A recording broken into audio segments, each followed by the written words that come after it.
வாழ்க்கை ரெண்டு விதமான போராட்டம். சிறுத்தைக்கு பசி, அதனால அதை அந்த காட்டுப்பன்றை பிடிக்கிறதுக்கு முயற்சி பண்ணது. அதுக்கு உயிர், பசியை விட உயிர் ரொம்ப முக்கியமானது. இந்த நேரத்தில் ஒரு சரியான ஒரு தோழமை கிடைச்சிச்சுன்னா எதை வேணா எதிர்க்க முடியுங்கிறதுக்கு இந்த வீடியோ உதாரணம். பாருங்க, அது காப்பாற்றுறதுக்கு முயற்சி பண்ணது அதனுடைய நண்பரோ உறவோ, அந்த உயிரை காப்பாற்றுறதுக்கு இன்னொரு உயிர், அதே இனத்தை சேர்ந்த இன்னொரு உயிர் சப்போர்ட் பண்ணுது. ஆனால் அந்த பகை பெருசாக இருக்கிறதுனால விட்டுட்டு ஓடுது. ஆனாலும் கூட அந்த உயிரை காப்பாற்றோன்னு ஓடி போனது மடி, அதனால இருக்க முடியல. அந்த உணர்வு மறுபடியும் வருது பாருங்க. கிட்டத்தட்ட அந்த காட்டுப்பன்றி ஒன்று மாட்டிட்டு சிறுத்திட்டேன், அதுவும் போராடிட்டு இருக்குது. இது போய் யோசிக்குது, எப்படி நட்பவோ உறவோ விட்டுட்டு போகலாமா. ஆனால் பகை ரொம்ப வலிமையானதாக இருக்குது, என்ன செய்யறதுன்னு ஒரு போராட்டம். ஆனாலும் உறவு ரொம்ப முக்கியம், அல்லது நட்பு ரொம்ப முக்கியம் வருது பாருங்க மறுபடியும்.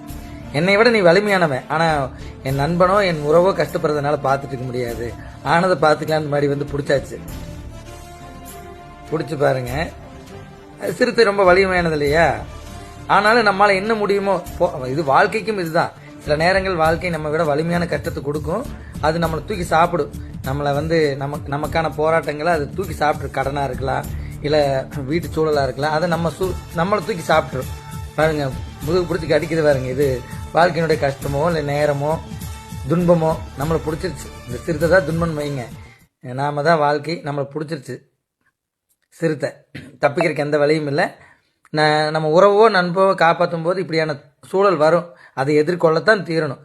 வாழ்வதற்காக சாகிற அளவுக்கு ரிஸ்க் எடுக்கணும். வர்றாரு பாருங்க அவரு, என்னை காப்பாத்துறதுக்கு நீ இல்லை, உன்னை காப்பாத்துறதுக்கு நான் வரேன்ட்டு வந்துட்டாரு பாருங்க அவரு. ரெண்டு பேருமே பலவீனமா, அதாவது ரெண்டு பேருமே பலம் குன்றியவர்கள் தான் காட்டுப்பன்றி. ஆனாலும் ரெண்டும் சேரும்போது பாருங்க, ரெண்டு பேத்துக்குள்ள பயம் இருக்குது. ஐயோ, நம்மளோட வலிமையானவனை நம்ம எதிர்க்கிறோங்கிற பயம் இருக்குது. அந்த பயத்தை தாண்டி வாழ்ந்தாகணும், உயிரோடு இருந்தாகணுங்கிறதுக்காக போராடுது பாருங்க. என்ன பண்ணுறதுன்னு தெரியல. எதிர்க்கணும், வேறு வழி இல்லை. ஆனால் எப்படி எதிர்க்கிறது? முன்னாடி போகணுமா பின்னாடி போகணுமா? ஏன்னா வலிமையானவன் முன்னாடி, நண்பனை காப்பாற்றியாச்சு, இப்போ ரெண்டு பேர் சேர்ந்துட்டோம். ஆனாலும் பயம், பக்கத்தில் ஓரக்கும் பயம், அதே சமயத்தில் தள்ளி போனால் நண்பனவோ உறவோ கொன்றுமே, அது பார்த்துடலான்ட்டு விட்டுட்டு ஓடிடுச்சுங்க. கண்டிப்பாக சிறுத்தை நம்மளால் எதிர்கொள்ள முடியாதுன்னு. ஆனாலும் ஓடி போய் பாருங்க, இதை பிடிச்சிச்சா நட்பு உறவு ஓடி வருது பாருங்க. இரண்டு பலவீனமானவர்கள் சேர்ந்தா கூட சரியான பகை எவ்வளவு பெருசாக இருந்தாலும் சரியான உறவோ நட்போ கூட இருந்ததுன்னா ஜெயிக்க முடியுங்கிறதுக்கு உதாரணம் இது பாருங்க. காட்டுப்பன்றி ரெண்டும் தப்பிக்கணும், நண்பனை காப்பாற்றணும் அல்லது உறவை காப்பாற்றணும், எப்படின்னு தெரியாது. நம்மளால் என்ன முடியுமோ ஏதாவது ஒன்று செஞ்சோம்னா இந்த வாழ்க்கையில் ஜெயிச்சிட முடியும்.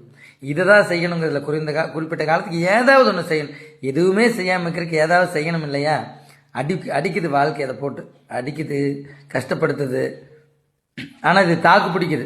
இந்த வாழ்க்கையில் தாக்கு பிடிக்கும் திறன் ரொம்ப முக்கியமானது. எவ்வளோ கஷ்டம் வந்தாலும் தாக்கு பிடிக்கணும். முடியாதுன்னு முடிவு பண்ணிட்டு இன்னும் ரெண்டு காட்டுப்பன்றி செத்துருக்கும், ஆனால் தாக்கு பிடிக்குது. அது ஒன்றும் பெருசாக ஜெயிக்கலைங்க, சிறுத்தையை ஜெயிக்கலை, தாக்கு பிடிக்குது. ரெண்டு காட்டுப்பன்றி சேர்ந்து தாக்கு பிடிக்குது, அவ்வளோதான். ஆனால் அந்த தாக்கு பிடிக்கும் திறன் பாருங்க என்ன செய்ய போகுதுன்னு. ஏதாவது ஒன்று பண்ணணும், என்ன பண்ணணும்னு எனக்கு தெரியல, ஆனால் ஏதாவது ஒன்று பண்ணணும் பாருங்க. இது கொஞ்ச நேரம் ரெஸ்ட் எடுத்துருச்சு. இந்த மாதிரி தான் உறவுகள் கூட இருக்கும்போது கஷ்டமான சூழலில் சப்போர்ட் பண்ணும்போது கண்டிப்பாக ஜெயிச்சிட முடியும். ரெண்டு பேரும் சேர்ந்துட்டாங்க பாருங்க. இப்போ ஓடுதோ தெறிக்க விடுறங்கிறது இதுதானுங்க.